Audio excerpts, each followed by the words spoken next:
Alright guys, welcome back. My name is Anirudh Barath, and this is part 3 of the Eagles weekly session. And last video we talked about Deshaun Jackson being cut. I know that was like a while ago, but we still had to acknowledge it. This session is going to be talking about the Chip Kelly promotion and the Howie Roseman demotion, and that pretty much signaled the start to this plan. Uh, don't even know if it's a plan, truth be told.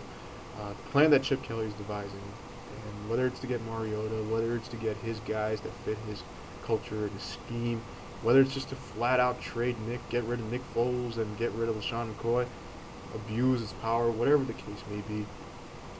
This is what I kind of want to touch on right here. And uh, to start things off with the promotion, you could just call it an ultimatum by Chip Kelly. For those of you who don't know, I listen to a lot of 97.5 The Fanatic, which is Philadelphia's FM sports station. It's a tremendous radio station.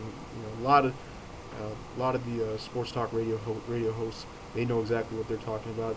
Could do a little bit better on the objectivity part, but it's a great station. 97.5 The Fanatic. I would definitely recommend it. It's non-stop Philadelphia sports. Right now it's all Eagles because we know what the Flyers and Sixers and Phillies, what they are all capable of. But if there's one thing for sure, Philadelphia, that city's run by the Eagles. So, a lot of people were saying in that station, why I tied it to this. That was pretty much an ultimatum by Chip Kelly, and it was suggested by many of those radio hosts when Week 17 ended, after the Giants game. It was pretty much Chip Kelly's way or the highway. A lot of those radio hosts, they suggested that Chip Kelly went into, sorry about the notification, by the way. He pretty much went into Jeffrey Lurie's office, the owner, and he told him, you have to promote me to general manager, or otherwise I'm out. Because a lot of the articles, a lot of the what you hear from the experts, the analysts, they say, Lurie pretty much gave in to Chip Kelly's demands, and it was either, letting Chip Kelly go and letting him go get a college job back at Oregon or Wisconsin or SEC, ACC, or it was becoming the GM and making the decisions for the Philadelphia Eagles. And Lurie did not want to get rid of Chip Kelly because Chip Kelly was an innovator. He was a mastermind. He brought in this offense. He had tremendous success.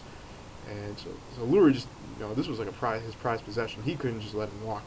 So he had no choice but to give him his GM job. And when he did, I didn't really know what to say. I was neutral on it because sometimes I really didn't agree with Howie Roseman, the GM at the time, who's now probably in the basement with his red stapler, licking envelope stamps or something. But he's now demoted. But I really didn't agree that much with Howie Roseman. But now looking back on this transition, we now understand. A lot of people are assuming that this was a terrible move by Jeffrey Lurie. He should not have given Chip Kelly the promotion to become the GM, because now he has to play part GM and part football coach. And overall, looking back on this, I don't know if I agree too much with the moves that Chip Kelly has made.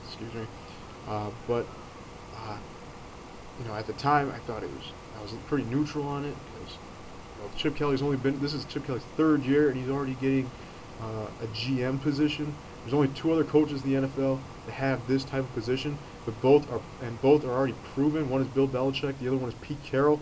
Bill Belichick of the Patriots, Pete Carroll of the Seahawks. They both are in this position because they have proven it throughout the years. Carroll's already won a Super Bowl. Belichick, he's won 4. So they have the right to be in this position. Whereas Chip Kelly, he has had no prior NFL experience before this, before Oregon, before New Hampshire. Whereas Pete Carroll, Belichick, they've all had NFL experience. So Chip Kelly's still learning the NFL. But in year 3, they give him the GM position, which, like I said, at the time it was neutral.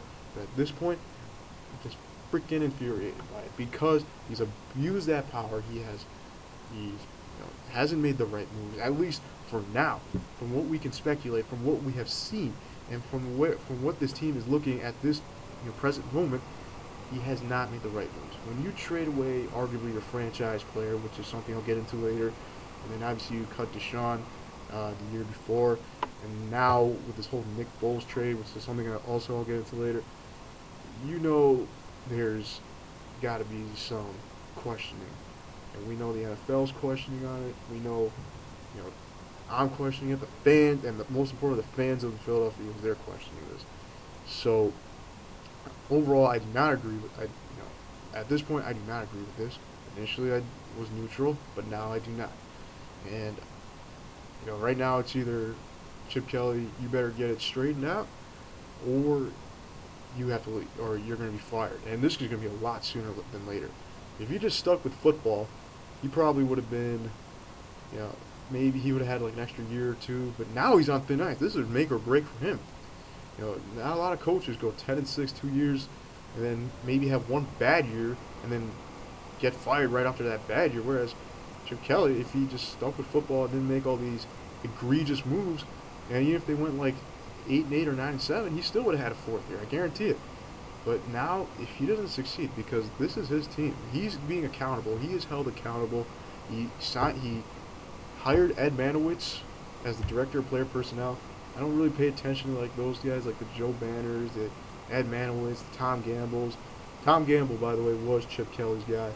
That was a firing, presumed to be by Howie Roseman, which you could say instigated the ultimatum demanded by Chip Kelly.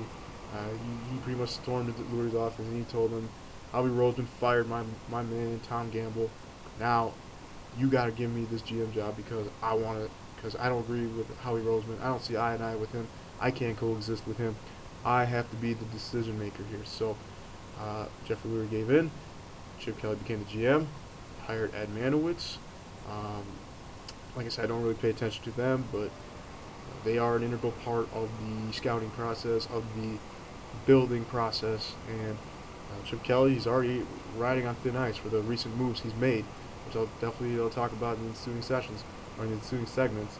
But if he can, it's still not late. Too late. He can definitely redeem himself. Although the window of opportunity is almost shut. It's almost sealed shut. So what he's done so far, it's caused a lot of Eagles fans to be pretty disappointed, frustrated, emotional, and I can't blame any one of them. Myself, I'm in shock. I'm stunned. I cannot believe this is the state of our franchise. We were poised to be a Super Bowl contender 2 years ago or going into this past year, and now we'd be lucky to get 5 wins next year. So we'll see how it goes, Chip. I mean, you're on thin ice right now. You're treading in deep water, so you better get it together. Otherwise, you're going to be out of here and back at the collegiate level a lot sooner than later. With that, guys, that is segment number 3. Thank you so much for taking a look at this. Segment 4 is going to be the LeSean McCoy trade. It's going to be about our franchise player taking his talents to Buffalo. So, you guys are more than welcome to take a look at that. And with that, thank you so much for tuning in, and fly Eagles fly.